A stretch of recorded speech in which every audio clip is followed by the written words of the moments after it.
missing that are found. So I think that was a very serious situation, and being like untruthful about that is something very serious. I do think that it was wrong, right? What she did. But at the same time, I think this speaks more on the cyberbullying and the effects of cyberbullying. Like it's a double-edged sword, really, social media, because at the same time, the amount of people who were trying to help Sai is incredible, and I think that speaks just volumes. I think that we are a community who wants to help each other, and I feel like there was many allies who also were trying to help, which I think is incredible, and I think we shouldn't lose sight of that. I think people are hurt because it was, a lie, but at the same time, I don't think anything justifies attacking somebody. You know what I mean? I think, like I said, I don't agree with what she did, but at the same time, like, her race should never have been mentioned. Mm-hmm. Her identity should never have been mentioned. Like, if you're gonna be upset with somebody, be upset with them for what they did. Don't be upset about who they are. Do you know what I mean? Like, I'm taken aback. But also, like, I think this isn't necessarily all the way negative, because I feel like I don't think everyone who helped Sai went back to bully Sai afterwards. Do you know what I mean? I don't think everyone did that. I really want to believe they didn't.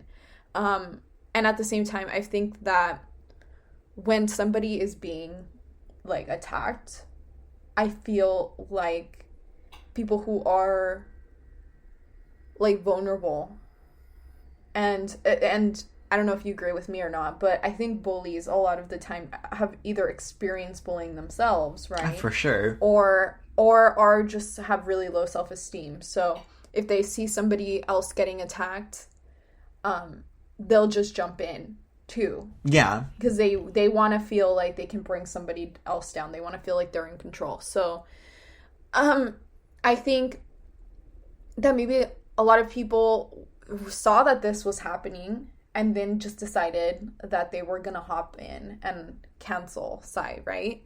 But I honestly think what Sai did was wrong, but I don't think it had to do with her race. I don't think it had to do, obviously, with her identity. I think it was just maybe somebody who does need help, right? But it's not the kind of help that we thought she needed. Yeah. Right? It's something else. So it's very surface level, and I think that, like, there was so much more to it that we're just unaware of, Yeah, and we don't know the whole story. And we still don't know the whole story, and it's like, even if it was posted online, we still won't know the whole story because we haven't spoke to Sai directly herself. But with that being said, I do definitely want to acknowledge that people that were out there helping her and spent time helping her. And, like, a lot of people were, like, really involved in this, which I think is amazing. So I think that to be able to see community come together like this and want to, like, help this person, mm-hmm. I think that that's beautiful. I don't think what she did was right, but I also think that like you said, like, there's just no way that you can justify behavior as sending somebody racist remarks or fucking transphobic remarks. Like, there's no, like, and I always, like, when I was educating, like, as if I'm some kind of fucking educator, but when I was, like, trying to help people understand the Black Lives Matter movement, I was telling people, you can't, what that person did, it's because of what they did, and that was where their mentality was at the time. It has nothing to do with the color of their skin. It has nothing to do with their gender identity. It has nothing to do with any of that. So it's like, let's focus on the situation for what it is and not make it something that it's not. So yeah, and I think it's important to state the fact that when a person of privilege does something wrong, it is not associated with the entire community of, like, when white cis serial killer kills herds of people, right? We do not say all white people are killers. All white cis people are murderers. We don't say that. Do you know what I mean? It's more of a, if it's a marginalized group, the action of one, literally, if it's a negative action, will be associated with a extremely large group of people. When in reality, like, we're all people who all make mistakes. Oh, right? Yeah, for sure. There's people who do great things, and there's people who do awful things, and there's people who do both. And the line is gray there, because we're all human. So I think that's something, it's a deeper topic to look into, the fact that, like, why do we label people so easily? Like, why do we want to, like, label a group of marginalized people by negative actions taken by one? Yeah. And don't really see it for what it is, like a group of people who all are individuals, right? Yeah. And I think that it's mostly because at the end of the day, like, marginalized communities will always just be vulnerable and easy targets. And it's like, you know, like you said, we don't group together cis white serial killers, but it's like, it's been done how many times before in the past? Like, literally the rate of cis white males that murder is, like, the highest. Yeah. Because why? Because we don't hold them as accountable. We don't hold the whole community of cis, which I'm not saying we should, because we no, of course not. A bunch of in people comparison to are but in reality, it's like hello, like, think about if like just like a group of, let's say, whatever, like, people who use deodorant, right? Like an organic deodorant. If they were the ones murdering, that's me. If they were the ones murdering, I know, me too. If they were the ones murdering, like, herds of people, then you'd be like, it's those bitches with the organic deodorant. They're coming for you. They're coming for you. Yeah. But okay, I just didn't want to say a particular race. Or no, of course not. It's a small group of people, because there's still a lot of people using the bad kind of deodorant. Guys, get it together. Antiperspirant, that's what it is. Antiperspirant. If they started killing people and they're a smaller group, it's easier to target them, right? Yeah. So I don't agree.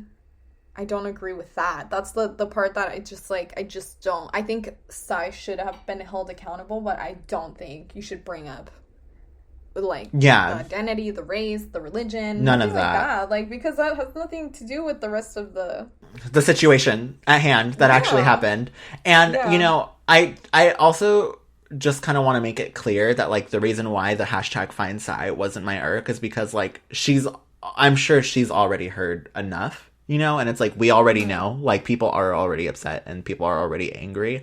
Not to saying that the situation doesn't make me upset, but I think that for me, what affected me more is the fact that people made it about her being trans and her being black. So this is something that I feel that we needed to talk about a long time ago, but, you know, it's obviously been brought more to light, and I think that we should address it, and not only address it here and now, but continue to address it, because it is a huge issue that we're experiencing here in America. So I'm going to be reading you an article titled, quote, "Stop Killing Us. Attack on Asian Americans highlight the rise in hate incidents amid COVID-19. This is a article done by Nadia Yancey Bragg at USA Today. A series of violent crimes against Asians and Asian Americans have prompted activists and experts to warn that racist rhetoric about the coronavirus pandemic may be fueling a rise in hate incidents. Police in Oakland, California announced this week that they arrested a suspect in connection with the brutal attack of a 91-year-old man in Chinatown that was caught on camera. In less than a week, a Thai man was attacked and killed in San Francisco. A Vietnamese woman was assaulted and robbed of $1,000 in San Jose. And a Filipino man was attacked with a box cutter on the subway in New York City. Now, to just state, these are just very few of some of the situations that have been happening to Asians and Asian Americans. It is unclear whether the hate crimes were racially motivated, but advocates calling for more to be done to address violence against Asian Americans say racist crimes against the community are historically underreported for a variety of reasons. Meanwhile, police departments across the country are warning residents of increased crimes around Lunar New Year, in part because of the threat of robberies during the multi-day celebrations that began Friday. Violence against Asian Americans sharply increased in March as COVID-19 began spreading across the country, and some politicians, including former president, we're not going to name his name, we know who he is, blamed China for the pandemic, said Russell Young, who also created a tool that tracks incidents against Asian American Pacific Islander communities called the Stop AAPI Hate Tracker.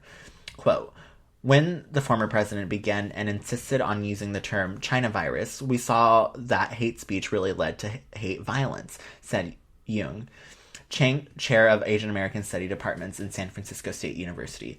Quote, that sort of political rhetoric and that sort of anti-Asian climate has continued to this day, end quote. Acts of racist violence lead to increased anxiety and fear in a population that already has higher rates of anxiety and depression related to COVID-19 than other racial groups, Young said. Stop AAPI Hate, Young's website, which included a self-reporting tool for harassment, discrimination, and violence attacks, recorded 2,808 incidents of anti-Asian discrimination across the U.S. from its inception on March 19th to December 31st, 2020. Another organization, Asian Americans Advancing Justice, recorded more than 3,000 hate incidents in their self-reporting system since late April 2020, by far the highest number in the tool's 4-year history. The FBI collects national hate crime data, but data for 2020 and 2021 has not yet been released. 216 anti-Asian hate crimes were reported in 2019, according to the latest data available. That number may just be a fraction of the true total, given that fewer than half of the victims of a hate crime ever reported it to the police, according to the data from the Bureau of Justice Statistics.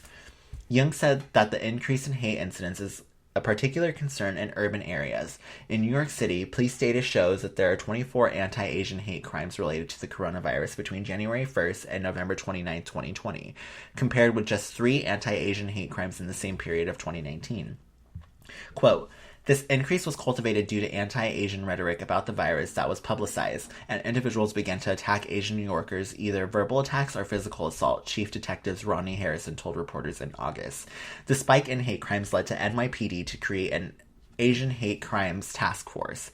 Activists including Amanda Nguyen, co-founder of RICE, a sexual assault survivor advocacy organization, are raising awareness of Oakland case and other violent incidents involving Asian Americans.